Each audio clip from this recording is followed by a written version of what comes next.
18 weeks pregnant today. There's a lot that happened this week, and I will try my best to run through everything and not forget anything. So the first thing I wanted to mention was that I really suck at pregnancy vlogs this pregnancy, because one, I record when I am actually like the week pregnant, like when I'm 17 or 18, but I don't get to editing until like 5 days later, and then I don't post it until 6 or 7 days later, so I legit post my videos a week later than I actually am. I mean, it's something, but I'm just so delayed, and I'm gonna try real hard to try to be on time, but there's always something that's happening. And in the evenings, I sometimes have to balance either editing this video or working, because I have like a job that I do on the computer at night as well, so it's just hard, just so you know. But anytime you see this video, it's probably a week late, but I'm gonna try to post this one on time. So I had my ultrasound on Friday. Thank goodness they called me to remind me what day, because of pregnancy brain. I thought it was on Thursday, and my husband was going to work from home that day, and thank goodness on Thursday they called me to tell me that my appointment was on Friday, or else we would have showed up on Thursday. So the ultrasound went great. As I mentioned last week, I went to a specific place because I'm kind of being seen by several people. So to kind of break it down again, I'm having a home birth, so I have my home birth midwives, and midwives because I'm going with a main midwife, and then I have a student midwife who's my friend. So those are the people I'm going to be like giving birth with. But because they are, I believe, CNMs or CMs, I know I always get the two confused, but I think CNMs, they can't prescribe medication. So, and because I have an underactive thyroid, I have to go see somebody else to get that. And originally, because I had a miscarriage last time, I started out with another midwife group that was able to do like all the testing for me in the beginning, just to make sure that everything's okay, like my progesterone, my HCG levels, and they got me in really fast. So I kind of started with them, and they are able to prescribe medication. So once I figure out that my thyroid is underactive, they can prescribe medication for me, but the thing is that I have to go continue to see them in order to get that medication. So I have to like see my home birth midwives, and then I have to see them, but I'm kind of trying to also win some time and not go like every month to the other midwives. For example, like my thyroid medication has 2 refills on it, so I'm on my 2nd month, so I have like 1 more month before I have to go back and get a new refill, if that makes sense. So kind of went off on a tangent, but because my thyroid is underactive, that midwife group ordered an ultrasound with like a special obstetrics medical group, just so it can be a more in-depth ultrasound, because they said sometimes when there's an underactive thyroid, baby's growth can be a little bit delayed, so they're like, just in case, we'll send you to this other place. And I was like, okay, cool. I mean, I've had an underactive thyroid all my pregnancy, so it's not really anything like that's scary or new to me, so I kind of figured everything would be okay, especially since I'm measuring on track and everything. So the ultrasound went great. Baby is still a girl. The one thing that I did not like, and once again, because I'm kind of, I don't know if you've picked up on that, but there's like a lot of things that I disagree that a lot of mainstream doctors and hospitals and procedures are done. That's why I'm having a home birth, and I try to do things more naturally and stuff like that. But the one thing that was kind of strange that I did not agree with was, once the ultrasound was done, she told me, she's like, well, everything looks great, baby's measuring, you know, wonderfully, there's no issues with any of the organs. She's like, but sometimes, you know, with an underactive thyroid, the growth can be delayed, so we're gonna do an ultrasound once a month for the rest of your pregnancy, so go to the front desk and schedule your appointment. And I was like, so everything's okay, but you want to have an ultrasound once a month. And again, if it was like something a little bit more serious, where I felt like baby really did need to be monitored, I would totally do the ultrasounds if needed.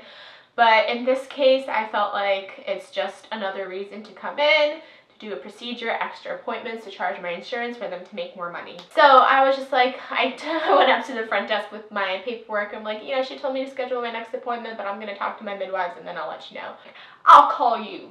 But honestly, I don't see the point in doing monthly ultrasounds without an actual health issue, just in case. I mean, I know a lot of women would be so like excited about that because they get to see baby every month, but if they're unnecessary ultrasounds, I really don't see the point in doing them. I mean, I'm not like to the point where I think all ultrasounds are horrible. I like having 3 ultrasounds. I like having one in the beginning, to kind of date and make sure there's a heartbeat and a baby and everything, especially, you know, with my miscarriage, that's like the most important one for me. Then I like having the anatomy scan to make sure everything's developing correctly, and I do like to have one at the end. I don't think there's really a reason to have one at the end. That's kind of, I guess, my uncrunchiness, to have one at the end, because I just like to see baby, you know, usually somewhere between 32 to 37 weeks I'll have another ultrasound and stuff.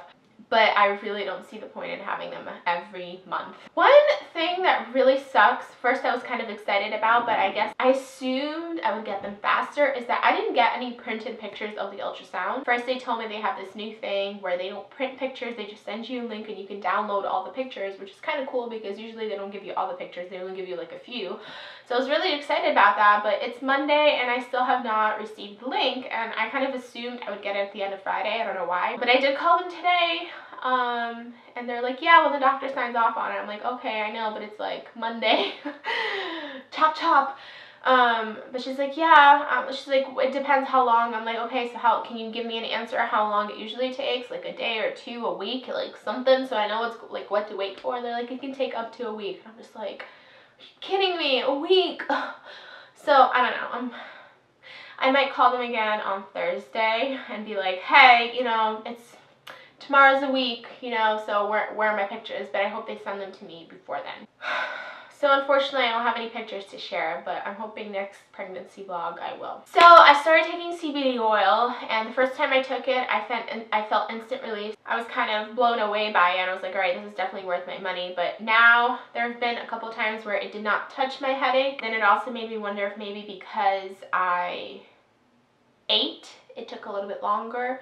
And what happens was, I don't even know, like yesterday I had a really bad headache and I took the CBD oil and it didn't like work as fast as the first time.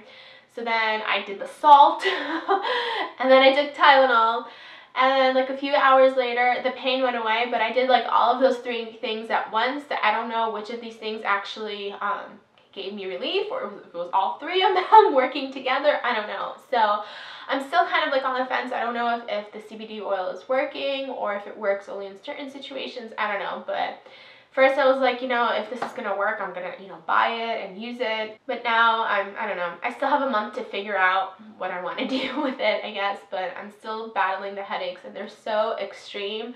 And if people have been asking me like where they are and if like my blood pressure is okay. My blood pressure is okay. There's like no, you know, other things that are with the headaches that are kind of making it more alarming, if that makes sense. Like my blood pressure is always okay, my vision's okay, and basically it's just like it's everywhere. It's in my neck, it kind of radiates to my ears, all in the back, in the front, it goes into my eyes, under my eyes, like my nose. It literally, it just like hurts everywhere. So it really sucks because it's not even like one place, like my temples or something like that, and it's just so extreme. It's really like sucking all the energy out of me. So I don't know if this is, I didn't have this with other pregnancies, so I hope this goes away soon. I'm definitely eating more, and I'm not sure, but I think I possibly might start finally gaining weight. I'm still on the edge. Like I started this pregnancy at 152, so technically right now I am how much I started, but it's still jumping. So it goes from like 148 to 152, I guess, depending on the time of day. So I think I did go all the way down to 144 at one point. So technically I've lost 8 pounds, but I've gained 4 back. So I'm technically still like, I don't know, it's weird. But I think because I'm definitely eating more, there are moments where I'm like, oh my gosh, this is so good, and I would like eat a lot more. So I'm definitely eating more. I haven't thrown up in what, 3 weeks, I think now it is. So I think I'm definitely past the throwing up, and the nausea's definitely simmering down as well. So I'm excited about that. And baby's kicks, oh my goodness, I think since like Thursday or Friday they have been so strong. I can feel them on the outside slowly. And on the ultrasound she was moving around like crazy. She was all over the place. Like she was first like head down, and then she completely flipped over, and she was like, the ultrasound tech had like a really hard time trying to catch her, but she was all over the place and moving a lot, and that's exciting. And I'm really like, I can't wait to like have my husband and kids feel it. And then I talked about like that weird pain that I was having, and I did go to the chiropractor this past weekend, And I brought it up to her, and she like found the spot exactly that it hurts, because sometimes I have a hard time like finding where that spot is, and she said it is round ligament pain, which is so strange because usually I have it like on the sides of like my pubic area and stuff. And I'm like, because I'm like, it basically feels like a, you know, like a really sore muscle, and when I press it, it kind of just like radiates all the way to the top. And like it hurts so much when I press it, like I almost jerk and I'm like out of breath. That's how much it hurts. And she told me, she's like, yeah, basically sometimes the ligament is like twisted, so basically it is kind of like a, you know, a sore muscle. And she says, and she's like, she told me that I can like work on it too, but it hurts to even touch it. So I do try to sometimes, like, you know, massage it how she showed me. She told me to do some exercise I'm going to try doing, but it's so strange because, again, I've never had something like this with my previous pregnancy. But that sums up this past week. I'm still dealing with my headaches and still trying to deal with that pain, but I guess at least I know what it is. It's the round ligament that I just have to, you know, work on and do like exercises for. So thank you guys for watching, and I'll see you guys next week. And hopefully next week I definitely will have ultrasound pictures, or else they're gonna get a very angry call from a certain pregnant lady. All right, bye.